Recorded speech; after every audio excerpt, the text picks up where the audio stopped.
אוגוסט 2019, הטלפון של האבא מצלצל. מהצד השני אומרים לו כך, הבן שלך בן 24, נפל מגג של בניין, פגיעת ראש קשה, ומחוסר הכרה. הרופאים אומרים, תתכוננו לאי ודאות ארוכה. במהלך הלילה הבן עובר ניתוח מורכב. ההורים עומדים ליד המיטה בטיפול נמרץ כל הלילה, מוקפים במכונות, ברופאים, בסטטיסטיקות, והבן מחוסר הכרה. למחרת בבוקר אותו אבא מתקשר אליי. הוא לא שואל אותי מה הסיכוי, הוא שואל שאלה אחרת לגמרי. האם אפשר לדבר עם תת מודע של אדם מחוסר הכרה? אז זהו הסיפור של אילן שרפי. סיפור על אמונה, תודעה, NLP, ורגע אחד בבית חולים ששינה הכל. אז אילן היקר, אני כל כך שמחה לארח אותך כאן היום. אז ברוכים הבאים לפרק נוסף בפודקאסט שלנו, חיים לפי ה-NLP. היום אני עם אילן שרפי, ובאמת עם סיפור בלתי רגיל של נס. אם אתם כאן מקשיבים לנו כבר כל כך הרבה פרקים, כנראה שהתכנים שלנו מוצאים חן בעיניכם, והם יכולים למצוא חן בעיני עוד אנשים, אז בבקשה, תעשו לייק, תשתפו אפילו בן אדם אחד, שימו פעמון כדי לעקוב אחרינו, ובוא נצא לדרך. אז אילן, איך היית רוצה שאני אציג את עצמך? מי אתה? אני אילן שרפי. אולי אפשר להגדיר את זה בהמשך לסיפור שסיפרת, בעל הנס. בעל הנס, אילן בעל הנס. לגמרי. אבל אתה במשך 32 שנה עבדת בחברה למתנסים בתפקידי ניהול. נכון. ובאיזשהו שלב מצאת את ה-NLP ובאת ללמוד אצלנו, והיום אתה מנהל קליניקה של NLP, ובשנה הבאה אתה חוזר להיות סטודנט ואתה מתחיל דוקטורט באוניברסיטת בר אילן, מתחיל ככה את התזה שלך לקראת הדוקטורט, נכון? נכון, לגמרי. אז זה אתה. אני רוצה לפתוח איתך את הפרק הזה ולשאול איך הכל התחיל. אתה קיבלת שיחת טלפון, איפה היית כשקיבלת את השיחה הזו? ג'וגינג בתל אביב. ממש כך. ממש כך. מה המשפט הראשון שאתה שומע? אילן, אני בבית חולים, סע בזהירות, תגיע לכאן, בית חולים שערי צדק בירושלים, אורי נפל, הבן שלי, הוא עכשיו בטיפול, פשוט תגיע. וזה טלפון שאתה מגב לי חני, אשתך. כן. כן? מה קורה לך בגוף ברגע הזה? סוג של הלם, רעד, צמרמורת, חוסר אונים. וואו. חוסר אונים. אני נמצא בג'וגינג בטיילת, הרכב הוא במרחק משהו כמו חצי שעה ריצה ממני. ככה ששמתי ספרינט. וואו, איזה ריצה הזאת הייתה. הייתה ריצה. ואתה מגיע לבית חולים, אתה עומד בטיפול נמרץ, ועל המיטה של הבן שלך. אתה מבין שהמצב קריטי? זה כמו שכל המשאבים שלך נשאבים ממך, ואתה נמצא במקום שבו אין לך צל של מושג, מה תלד הדקה הבאה. הכל בהתרחשות מאוד מאוד מהירה, צוות הטיפול נמרץ, עוטף, מצד אחד גם מונע ממך, וזה המצב, מצב שאתה נמצא באיזשהו, נקרא לזה בור. בור. מה המחשבה הראשונה שיש לך בראש? זה לא מחשבה, זה רגש. רגש. מה הכי הפחיד אותך ברגע הזה? זה הפחד מאובדן. מאובדן, מלאבד את אורי. מלאבד. וואו. וברגע כזה האמונה, אתה אדם דתי, ברגע כזה האמונה היא מתחזקת, או שזה מין רגע מבחן כזה? זה שטח אאוט, כאילו, זה לא שם ולא שם. זה נמצא במקום שבו הנפש של האדם שלי הייתה תלויה. ממש תלויה בין שאול עמוק לבין משהו לא נודע. וואו. מה עובר עליך בלילה הזה שבין חמישי לשישי? בחמישי, נכון, אורי מגיע מחוסר הכרה לטיפול נמרץ, מה קורה בלילה שבין חמישי לשישי? בין חמישי לשישי מתרחשים כמה סיטואציות שכל פעם מחזירים אותנו להכיר את המצב כמו שהוא. ככה לפחות חשבו הרופאים. כמו שהרופאים רואים אותו. כמו שהרופאים רואים אותו. והתמונה נהייתה שחורה מרגע לרגע. זה המצב באותו לילה, כמו שזה מתקדם. סיפרת לי שמראים לכם צילום של המוח של אורי, עם המון המון דימומים פנימיים, ואומרים לכם, פגיעה מוחית יש פה, בוודאות, אבל אנחנו לא יודעים עד כמה. כן, זה היה המסר. וואו. זה היה המסר, לא ידעו למה ילד יום, וגם לא נתנו לנו זמן. אתם יכולים לצפות לתקופת זמן ארוכה. זה לא מחר ייגמר. לא רק לא מחר. בלילה הוא עובר ניתוח. כן, איזשהו ניקוז של הדמים שהצטברו במוח, או שמנסים לפחות, והתהליך מתחיל. אני קורא לו תהליך הבראה, למרות שלא ידעתי את זה קודם. ואתה עובר איזשהו תהליך בלילה הזה, כי ממש למחרת על הבוקר אתה מרים לי טלפון. כן. אני מייחס את זה ללימודי ה-NLP שלי. המקום שבו, וזה היה משהו אוטומטי, אני הייתי אחרי המאסטר, וזה היה המקום שבו התחלתי פשוט לשקף דרך המחשב מה שעובר על חני ועליי. אנחנו יושבים מול דלת הטיפול נמרץ, לא תמיד נותנים להיכנס, ואני כותב את כל מה שמתרחש. ממש משקף מנקודת מבט חיצונית את מה שקורה לנו ממש. מתעד. מתעד.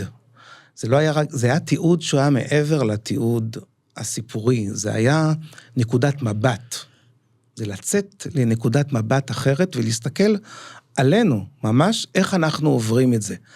זה נעשה אוטומטי, אני חושב בעקבות האימון שרכשתי בלימודי NLP. אתה לא ישן בלילה הזה, אתה מתעד, אתה כמו עד. נכון. שמתעד, ומה מביא אותך להתקשר אליי על הבוקר ביום שישי? כשתפסתי נקודת מבט אחרת, והסתכלתי על הזוג, אילן וחני, חני ואילן, שאנחנו ככה יושבים ומתבוססים באיזשהו כאב בלתי נגמר, אמרתי לעצמי, אין מצב, יש דרך שלישית. זה לא להיות או לחדול, יש דרך שלישית.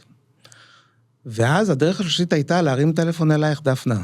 למה דווקא אליי? את יודעת מה? אני לא יודע. אתם, גם את וגם אמיר, סליחה, זה סוג של שני מאורות שליוו אותי בלימודים, למרות שלא לימדתם אותי אז. אבל אתם הייתם נוכחים כל הזמן שם. כמנהלי המכללה. כמנהלי המכללה, כן. הייתם נוכחים כל הזמן שם. אני זוכר את אמיר שהייתי אצלו עוד לפני שהתחלתי ללמוד, באותו שיעור שרק המבוא. ואותך דפנה עדיין לא הכרתי, אבל משום מה, היית בקשר עם הסטודנטים, גם אם לא לימדת אותם ישירות. ואני הייתי בקשר איתך גם שלא ידעת. לא יודע, בכלל הכרת אותי אז. לא, אני ידעתי מי אתה, אבל לא לימדתי אותך באופן פרטי. מה אמרתי לך?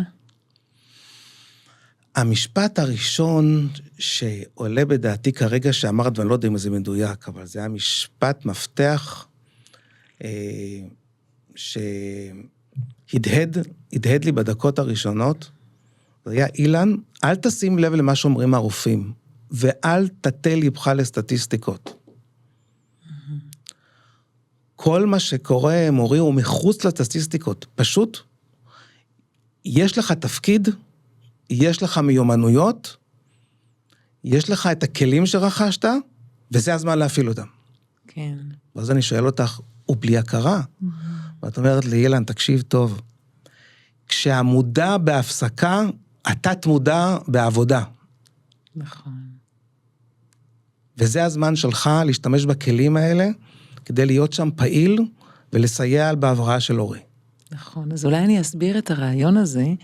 אנחנו גם מדברים על זה הרבה בפרק 72, שזה פרק שבו אנחנו מדברים על איך התת מודע עובד. ובין היתר אנחנו מסבירים שהתת מודע מפעיל את הגוף.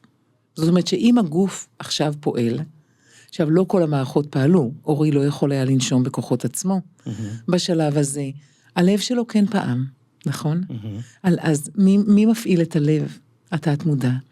ואמרתי לך, התת מודע אף פעם לא ישן, התת מודע לא בקומה, התת מודע לא מאולף, התת מודע קשוב. זאת אומרת שכל מילה שאומרים סביב המיטה של אורי, למשל, עם הרופאים, סתם שתי אחיות שידברו אחת עם השנייה וגידו, איזה בחור צעיר הלך עליו, התת מודע של אורי שומע הלך עליו, ומאמין לזה. ואם אנשים יהיו סביבו עם פנים עצובים, ובוכים, ומקוננים עליו, וכבר מתאבלים עליו, הוא עוד חי, הוא שם. התת מודע שלו קולט הכל. ובאמת אני אמרתי לך שהתת מודע לא סתם קולט הכל, אלא גם בלי מסננים. מה שאמרת מקודם, כי המודע לא שם כדי לסנן. בדיוק. ולכן לשים לב טוב טוב מה נאמר ליד המיטה שלו. אם הרופאים רוצים לדבר דברים עצובים, סבבה, מחוץ לחדר, ליד האוזניים של אורי, רק דברים אופטימיים. ואתם רק קוראים לו לחזור. זה הנקודה המדהימה שהכניסה אותנו להיות חלק מצוות הטיפול. המשפט הזה שאמרת לי נחרד במוחי, וכשאנחנו היינו שם, ואני גם ביקשתי את זה מצוות החיות והרופאים, וגם מבני המשפחה, אמרתם, כשאנחנו ליד המיטה של אורי, תמיד תהיה פה שמחה, תמיד תהיה פה תקווה, תמיד תהיה פה אופטימיות. וכשראיתי את צוות האחיות מטפל בו ומדבר, אמרתי, סליחה, אני מבקש מכם. לא מעל ראשו של אורי. דברו שם. פה תטפלו בו, הכל בסדר. וכשנכנסה, אני זוכר אחותו. והייתה בסוג של שבירה כזאת. אמרתי לה, נועה, אני מבין. את רוצה לבכות בחוץ. הכל בסדר. אתה בעצם לקחת את האחריות להיות הסוכן ששומר על הנפש של אורי. אתה רוצה שרק מסרים מחזקים ייכנסו לתת מודע שלו. ואתה ממש לוקח את התפקיד הזה, אתה שומר. לגמרי. אני ביום שבת, חני ואני הכנו את עצמנו לתפקיד. אחרי השיחה איתך, גם שלחת אותי, אם את זוכרת, לזוג שקרא לו מקרה דומה, ויצאנו ב6:00 ליער ירושלים, עשינו דמיון מודרך לעצמנו, והכנסנו את עצמנו לתפקיד. וואו. ממש עשינו הכנה לזה, באנו בשבת בוקר צהריים לקראת מוצאי שבת, והיינו זוג אחר. לגמרי לבשנו על עצמנו את התפקיד של מתווכי הנפש של אורי. זאת אומרת, אתה נותן לרופאים לטפל בגוף, ואתה מתווך את הטיפול בנפש. כן. מדהים. חני ואני. חני ואתה ביחד. איך זה נראה בפועל, בחדר הטיפול נמרץ? מה קורה שם? ראשית, סיכמתי עם הצוות הרפואי. בזמן שלכם, אני לא מפריע. טפלו ככל מה שצריך. בזמן שלנו, אני מבקש מכם לא להפריע. הסתכלו עליה כזה בתמיהה, אמרתי, אתם יכולים להסתכל, אבל פשוט אל תפריעו. ואז עשינו לוז, דפנה. הבאנו את החברים של אורי, והם היו סביב מיטתו כל פעם, כל הפסקה שהייתה בין הטיפולים הפיזיים לבין טיפול פיזי, ישבו החברים שלו עם גיטרות וחלילים, ואפילו אחד הגיע עם כזה מין קסילופון או כלי נשיפה, ויצרו מסביבו תזמורת. עכשיו, אורי הוא מוזיקאי, ולא הפסקנו את התרחשות השירה, התקווה והשמחה. ממש דאגתם שסביב המיטה של אורי, בטיפול נמרץ, ישירו וישמחו. נכון. ויהיו אופטימיים. נכון. אם בחדר השני ישבו אנשים טובים וקראו תהילים בבכי, אצלנו כל הזמן נשמעה מוזיקה של שמחה. איך הרופאים הגיבו לזה? הרופאים היו עמומים, הם לא הבינו מה קרה, כי איפשהו אנחנו אמורים להיות מנוחמים. אנחנו אמורים להיות בבור. בדרך לאבד בן. בדרך לאובדן, כשאני אומר אובדן, אז אתם אומרים, זה, בטיפול זה נשמע איזשהו משהו רגשי, אוקיי, בוא נעשה איזשהו תהליך. לא, זה בור. זה בור שהיינו על שפתו, ובחרנו. ואותו חבל שאת זרקת לנו, דפנה, היה לנו אפשרות לאחוז בו, או לא לאחוז בו. איך זה היה נראה אם לא היית אוחז בו? היינו חסרי אונים לגמרי. היינו פשוט מאבדים את הזהות של עצמנו כבעלי יכולות להיות חלק מהמצב, חלק מהמרפא של אורי. מדהים. היו רגעים שהתלבטתם אם אתם לא משוגעים, או שאנשים מהצד הסתכלו עליכם כמשוגעים? אני רגע לא התלבטתי. חני בצורה מופלאה, כי היא לא למדה NLP, היא עובדת סוציאלית, היא לא למדה NLP. בצורה מופלאה חברה אליי, מתוך ביטחון גדול, שיש במה שאני עושה, גם ליוותה אותי במשך לימודי NLP, אז היא יודעת את הדברים שהבאתי הביתה. היא ראתה אותי לפעמים עושה את ההרפיות לעצמי, ואת הדמיונות מודרכים.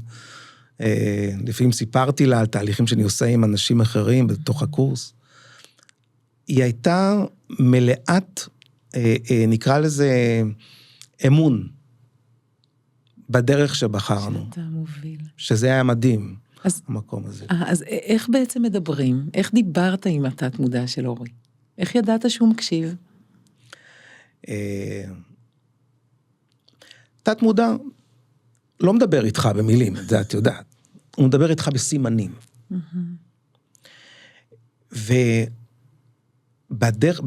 בתהליך השבוע הזה שהתייחסנו ושמנו את כל המוזיקה והאהבה שלנו שם ואת התקווה שלנו שם, הייתה לנו תחושה בלתי מודעת שלנו שמשהו קורה. לא ידענו מה, אבל ידענו שמשהו קורה. זה מוזר, והרגשנו שמחים. יש גזרה, שבתור אדם שמאמין, יש גזרה, אתה מקבל אותה, אבל יש לך את ההשתדלות שלך. אבל קיבלת איזשהו סימן מאורי שאמר לך, אני שומע אותך? זה מאוד מעניין מה שאת אומרת. אז אני אספר איזשהו קטע שהיה ממש קריטי לפני שינוי מהותי במצבו, הייתי קורא לזה בעקבות הרופאים שקצת התייאשו. ואמרו לנו, אם לא יקרה שינוי... כמה זמן עבר מהפציעה עד שהם התחילו, הרגשת אותם מתחילים להתייאש? אני מדבר על 4 ימים. 4 ימים שאורי מחוסר הכרה, כן. מונשם, מורדם, לא מגיב לכאורה, ואז מה קורה? ואז הם ביקשו לעשות שינוי לכאורה טכני לגמרי. להחליף את ההנשמה החיצונית, בהנשמה חיצונית, אבל דרך... קבועה. אנחנו בתחילה לא ידענו מה זה, אמרו, זה הכרחי, זה ימנע זיהום. כן, בעצם מה שרצו זה לעשות לו בעצם חור פה בגרון, ומדרכו להנשים אותו, ואז זה כבר די משהו שהרבה פעמים נשאר. כן. את זה ידענו אחרי שהסתובבנו כזה במחלקה, ובררנו מה זה. ואז קיבלנו החלטה, שוב, מודעת ובלתי מודעת, של חני ושלי, זה לא עומד לקרות. זה לא עומד לקרות, לא רק שזה לא עומד לקרות, אורי ינשום לבד. זו הייתה החלטה שקיבלנו ממש פנימית חזקה מאוד. וביקשנו שיחה עם הרופא. ממש לפני הפרוצדורה, איזה משהו, כמה שעות לפני הפרוצדורה, הוא לא יודע מה אנחנו רוצים ממנו, אמרנו, בוא תשמע אותנו. ישבנו אצלו בחדר. והוא אומר לנו, אנחנו שואלים אותו, תגיד, מה הולך לקרות? כאילו אנחנו לא יודעים. ואז הוא מספר לנו, אנחנו אומרים לו, תגידי, אז אני שואל אותו, תגיד, מה צריך להיות כדי שמה שאתה רוצה לעשות לו, לא היה לזה צורך. אני זוכר את המשפט הזה ממך, דפנה, כשלמדנו את לימודי, הלימודים של הנבראים מסרטן. ושם הדרכת אותנו, במפגשים שלנו, עם אותם מונחים, מה צריך לקרות, תשאלו את הרופאים, מה צריך לקרות, כדי שיתחיל תהליך הבראה תקין. משם לקח לי את המשפט הזה. איזה יופי. ואז הוא מסתכל עליי ככה, ואומר לי, למה בכלל זה שייך לך? אמרתי לו, מה זאת אומרת? צריך לקרות משהו פיזי אצל אורי, כדי שהוא יחזור לנשום, לא? וזה מה שאנחנו רוצים שיקרה. הוא אומר לי, כן, את זה אנחנו מטפלים ברמה הפיזית. אמרתי לו, אני מבין, תספר לי. הוא היווה את פניו, אבל סיפר לי. אמרתי לו, אוקיי, תודה, עכשיו אני אבקש ממך משהו, דוקטור. אני רוצה, לחצי שעה, לפני שאתם מתחילים את הפרוצדורה, אני רוצה להיות איתו, וחני נקי מכל התרחשות. לא רופאים, לא אחיות, כלום. הוא מסתכל עליי ככה, ואומר לי, תשמע, אני רואה שאתה כל כך נחוש, אין לי מושג מה אתה הולך לעשות, אבל לא אכפת לי, תעשה. חצי שעה. חצי שעה. מה אתה עושה בחצי שעה הזו? זה היה משהו כמו שעה לפני. דפנה, אני יושב ואני כותב דמיון מודרך. עם ההדרכה שנתן לי הרופא, מה צריך לקרות כדי שאורי ינשום לבד. המרכז בזה היה להעלות את החמצן בדם. בני דמיון מודרך, כמו שאנחנו יודעים, משפטי אמת, משפטי הובלה, להעביר את התת מודע לאיזשהו מקום רגוע, מקום שבו יהיה לו את הסביבה הזאת, שתת מודעים מאוד אוהבים, שמבקשים מהם לסייע, מבקשים מהם להיות חלק מהריפוי. ואז קראתי אותו לחני, ואמרתי לחני, גם את וגם אני, שני הורים, אחד אבא ואחד אמא, כל אחד מהמקום שלו, מתקשר עם התת מודע. של אורי. של אורי. משהו שם צריך לעבוד. והבלתי יאומן קרה. אנחנו חצי שעה לפני כן נכנסים לאורי, שקט מוחלט, אני שם קצת מוזיקה, שקטה, ומזמין את התת מודע לשיחה איתנו.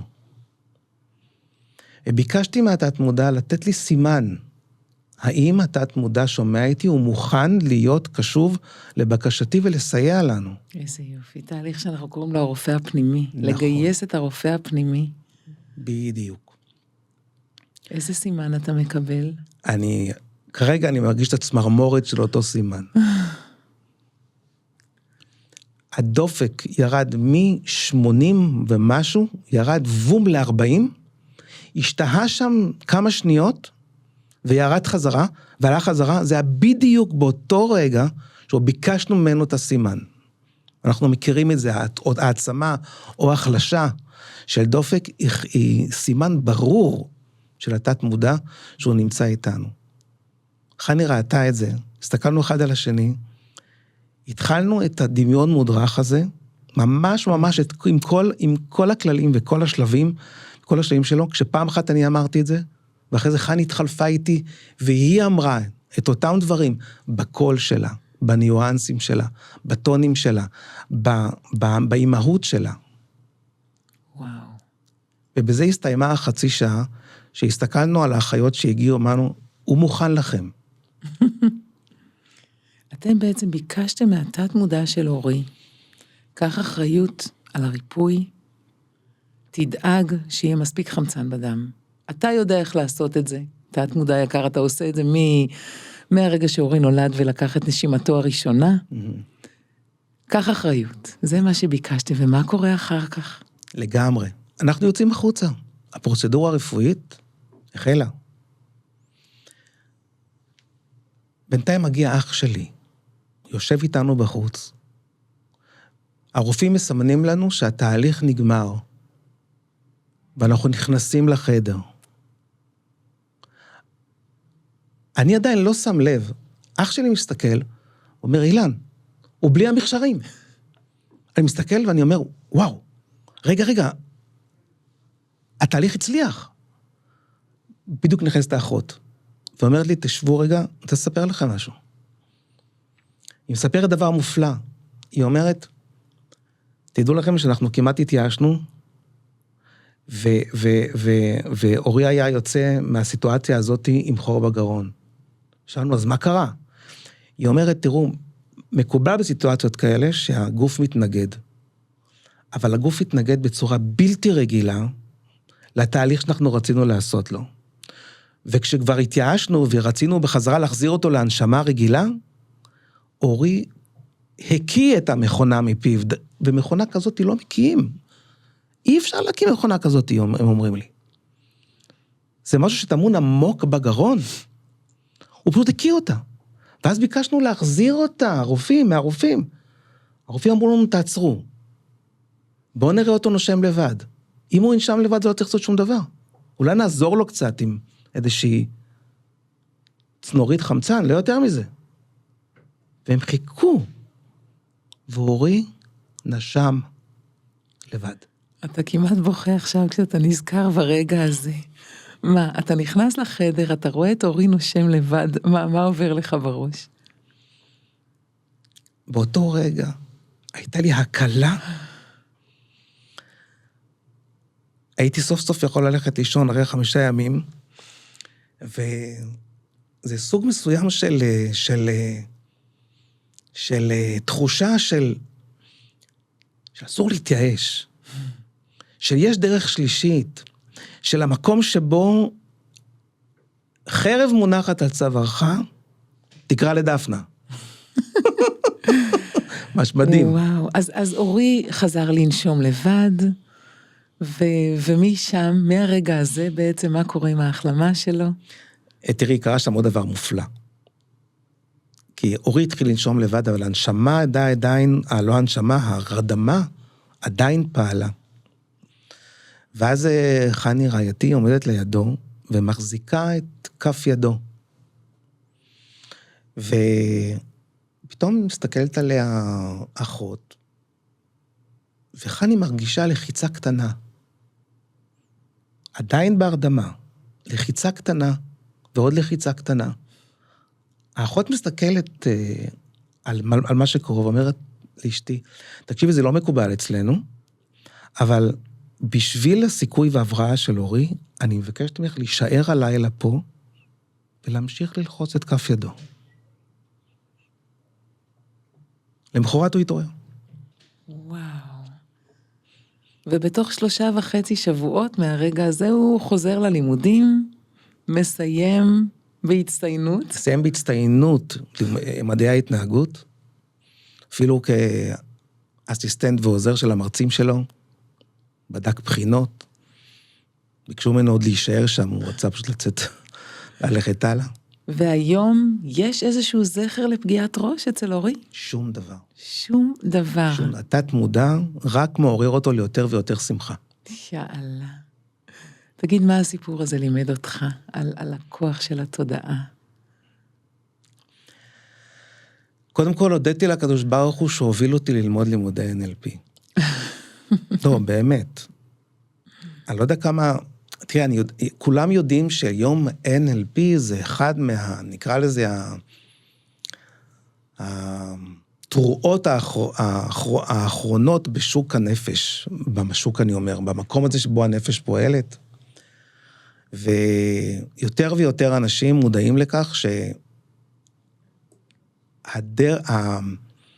האחריות שלהם היא לא רק אחריות חיצונית, היא אחריות פנימית, להבריא את עצמי בצורה פנימית, באופן שבו אני אקח אחריות. ואקטיבית, אתה מדבר על האקטיביות הזאת, כי באמת אם היית נשאר בתוך הבור השחור הזה, שנפלתם אליו אתה וחני, ואם מה שהיה שם זה הפחד והייאוש וההתחלה של האבל, איך הסיפור הזה היה נגמר לדעתך?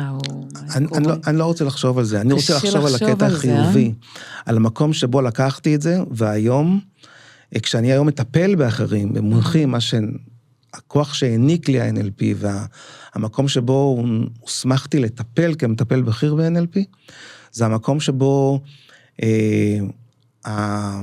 הוויז'ן הזה כל הזמן נמצא מולי, ואני אומר, לא משנה מי בא, לא משנה כמה הוא נמצא ובאיזה בור הוא נמצא, הוא יוכל לצאת ממנו, ואני אצטרף ואני אוביל אותו בדרך להבראה שלו. וואו. וברוך השם הצלחנו. אופטימיות חסרת גבולות. לגמרי. וואו. שיש לה על מה להתבסס. יש איזה דבר שאתה לא האמנת שתעשה אחרי גמר הלימודים, והיום אתה עושה ואתה גאה בו?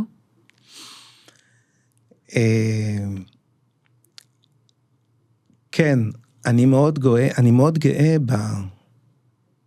במקורות שלי. אני היום מוצא, ה-NLP התפתח ב-30 שנה האחרונות, 40 שנה האחרונות, אני מוצא עקבות ל-NLP בתנ"ך, במצבים ובאישים ובאירועים, אפילו במקומות שהם פיזיים לכאורה, אפילו במשכן, בשבטים, בכהונה, אני מוצא את ה-NLP בתנ"ך, זה מחזק אותי מאוד, כי זה, אני קורא למקום הזה של ה-NLP, הנוירולוגיקה הזו, נוירולוגיה שמושכת אותנו מהיום לעבר, למקורות שלנו, ובעזרת השם לעתיד טוב יותר. מדהים. תגיד, אם מישהו מקשיב לנו, והוא נמצא עכשיו על איזשהו סף של בור כזה, כמו זה שאתה תיארת, נמצא באיזשהו רגע של ייאוש, מה אתה רוצה להגיד לאדם כזה, לאישה כזו? המקום שבו אתם נמצאים, זה המקפצה ממנה אתם יכולים לעוף קדימה, ולשנות את המצב שלכם. זה יכול להיות כואב מאוד. אני חוויתי מצב מאוד מאוד מאוד כואב. אבל לפני כן, עוד לפני, אנחנו מלאים אתגרים בחיים. אנחנו לא יודעים מה יקרה לנו מחר. תחזקו את עצמכם בכלים היום. תלמדו NLP. תחזקו את עצמכם בכלים היום, כדי שיהיה לכם איזשהו חבל להאחז בו, שאתם תגיעו לאתגר הבא שלכם. וואו. וואו, אילן, נראה לי עם המשפט הזה אנחנו נסיים. תחזקו את עצמכם היום, לגמרי. כדי שיהיה לכם כוח להתמודד עם האתגרים של החיים. של המחר. מדהים. תודה רבה, אילן. אני כל כך מודה לך שבאת היום לכאן, להתראיין, לספר את באמת סיפור החלמה מופלא של אורי. ואתה, זאת עוד הוכחה, יש לנו כל כך הרבה, אבל זאת הוכחה כל כך יפה, ממש ממקור ראשון לראות איזה כוח מופלא יש לתת מודע, צריך לגייס אותו, ואז הוא באמת לטובתנו. ואפשר. לגמרי. צריך לדעת רק איך. נכון. מדהים.